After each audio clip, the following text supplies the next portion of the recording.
Hey, how's it going, everybody? Ali Karnati here, and I just have a huge concern, and it does bother me a lot. And part of that is because I just love the Filipino culture. My parents immigrated from the Philippines, and I'm the first generation to be born here on American soil. But I love and I appreciate the Philippine culture. I also love and appreciate the American culture, and you have this fusion between the two. But my main concern is this: like, I'm seeing a lot, of course, my parents' generation. They're getting older now, and some of them have already passed away in that generation. But a lot of them also had pre-existing health conditions and just health conditions in general. And I think of it from an aspect of my generation and the younger generation as well. The kids are in high school, the kids are in college, and then you have the professionals of my age, and then you have like the retired people from my parents' generation. And my huge concern is this: a lot of them are suffering. A lot of the American Filipinos or Filipino Americans, they're suffering severe health consequences. And it makes me think, like, when you think about the traditional nutrition in the Philippines, and it's been traditionally, you have rice, you have fish, you have soups. My dad tells me the dishes that they've had, how much meat they usually consumed. Of course, it's mostly, more fish than it is meat. Meat was more rare to come by. So their calorie intake wasn't as severe as it is now. So if you think of it, like, let's pretend. My dad's 5'5", 5'4", 5'5". In the Philippines, he was probably consuming maybe 1,400 or 1,700 calories per day. Especially if you're farming, you're going to probably be consuming rice because you need your sources of carbohydrates to be able to sustain the energy load throughout the entire day. So you need to make sure that you have enough calories to sustain a proper weight. And of course, when you had times of famine, a lot of people are losing a lot of calories, and especially if you're working in the farm, you're going to be losing a lot of weight pretty quickly. So it's a survival thing. So rice is a staple of a survival in the Philippines. It's been around for thousands and thousands and thousands of years. But my big concern now is when you hear a Filipino say, I can't have rice, especially people my age are like, well, I can't have rice right now. And I'm like, why can't you have rice? Doctor told me diabetes, so forth and so on. And I'm thinking, okay, that is a staple of the Filipino, especially Asian nutrition. Like, why can't you eat it?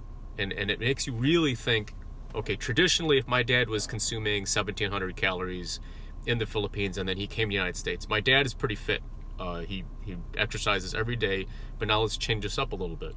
Male, he's consuming 1,700 calories per day, and let's say that his activity is just walking every day or working at that time. So all he needs to do is consume 1,700 calories in the Filipino traditional sense of having his rice, occasionally have chicken adobo, his fish, his vegetables. So everything that he had in the Philippines can be kind of replicated here. Of course, you're adding all these other things. Like, we won't get into that right now. That's a whole subject in itself, when it comes to like processed foods. But let's say you can get the chicken here. You can get a lot of the fruits and vegetables, the fish. You can do that and do the traditional sense of nutrition in the United States and still extremely be very healthy. And if he's just continuing that 1,700 calorie. But now let's change it up a little bit and say, let's change the experiment and add other variables. Traditional Filipino nutrition, very healthy, especially if you're picking out the healthy portions of it. But now let's Americanize it a little bit. Let's say for breakfast, a big, huge cup of let's say Dunkin' Donuts coffee. Oh, add the cream and sugar, and it's like one of those huge containers. And now you've just added to your 1,700 calorie per day just to sustain that weight. You've added like maybe 300, 400 calories. It might even be more when it's those large ones and you're adding a lot of sugar and a lot more cream. And then you're saying, okay, let me snack on this. I'm going to drink pop for my liquids. So now you've added like 120 plus. And if it's larger and you're doing that multiple times, now you're adding, let's say, 400 to 700 extra calories, let's say 700 extra calories without effort to your 1,700 for that one particular person. And now they're at 2,400 calories. By the end of the week, you might not see any difference, but if you add up all the weeks and the years, just on those two actions alone, you're having a obesity problem. You're overfeeding yourself too much of this processed type of sugar or these sugars to the point where you now become insulin resistant because you were consuming way too many carbohydrates at this point, and now you're like the doctors are you're consuming too many carbs. You got to decrease your amount of carbs. So now there's a huge health crisis here in the United States when it comes to the Filipinos. Granted, they're going to be adding all these extra sugars, but then they're adding these extra snacks, let's say French fries. Not saying that that's bad. I'm saying that if you're having a 1,700 calorie intake for that particular person, 5'4", male from the Philippines, 5'5", and they're supposed to be taking 1,700 calories just to maintain that weight, but now they've added all these other unnecessary carbs or foods that aren't necessary for survival. Now the body's just going to store it into the fat cells, and when those fat cells get engorged and they start to expand, circulation starts to decrease. They start releasing these cytokines, and we know that cytokines in the bloodstream is not a good thing. Just high amounts of cytokine is an inflammatory response. So like during the pandemic, most of these people that were really getting wiped out and cleaned up here were obesity patients because they're always inflamed. So this didn't help the situation. COVID didn't help the situation. And it doesn't matter if it's COVID, it could be the flu, it could be an injury, it could be breaking a leg. Your process of healing degrades. It's very slow. So I'm very concerned because I love the Filipino culture, and we need to be able to do something with this, because in the United States, based on the New England Journal of Medicine and a Harvard study done in 2019, December 2019, before the pandemic, they were saying that 50% of Americans, by the time 2030 hits, 50% of Americans will be obese. And now we know that obesity-related illnesses wreaks havoc on your entire system.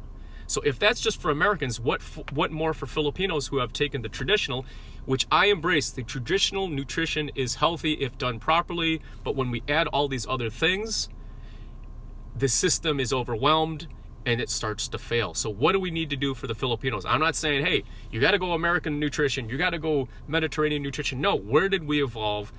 What resources were around us? Embrace that.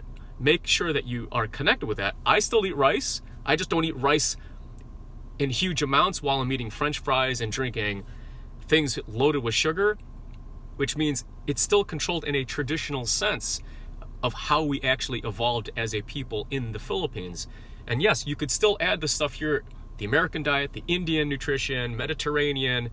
You can add those things into your nutrition while still embracing the traditional sense of the Filipino cuisines, the Filipino cultural foods.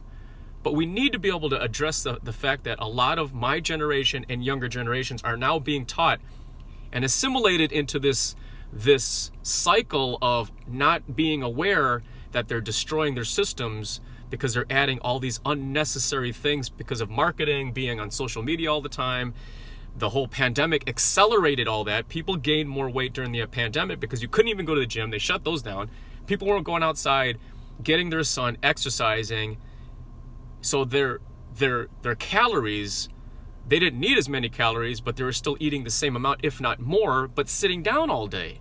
So now you have less activity. You're not even walking around, so you're going to gain weight. That's just the science alone. So how do we stop this? How do we save the generations of Filipinos? Because if this continually happens and the children become obese, they're going to have obesity-related illnesses, and their kids have obese, and they're all having these pre-existing conditions, and then maybe the ones that are born are going to have conditions genetically. It's going to get to the point where now your genes cannot transfer to your offspring anymore, and by natural selection, your gene, your code, is now forever gone on this planet, in this solar system, in the entire universe. So we need to be able to prevent that because it's becoming a generational thing, and I'm seeing kids suffer from something like this. So we need to be able to remedy this, and the only way to do that is to be aware of what is going on, be aware of what you're consuming, Be aware of the marketing that's out there so that you're not enticed to always just keep putting stuff literally, oh, that looks good, that tastes great, especially if it's completely manufactured. And then embrace the cultural and the traditional sense of being human again, whether it be Filipino or American. Embrace that all, understand it, and fit that into your nutrition so that you can have that longevity and that freedom for a long, long time. And then you can pass that information to your kids, and then your kids can pass that information to their kids. And then your DNA, your gene, your heritage, your genetic heritage is passed on from generation to generation to generation. And it's cohesive to the environment. All right, so it's just a huge concern. We need to be able to address this. I've seen a lot of people my parents' age suffer from it. A lot of friends that I know and a lot of people from the Filipino American community in Chicagoland area, I'm seeing it. It's not something that we should ignore. I think it's something that needs to be number one addressed because people are suffering because of this. And again, my generation, the kids' generation, my daughter's generation, and then later on if she has kids, her generation to follow. We don't want that to stop. We want it to be able to continue because life continues no matter what, whether or not our actions are beneficial or not. If it's not beneficial for our system, eventually that life and your genetic lineage will cease to exist in generations to come.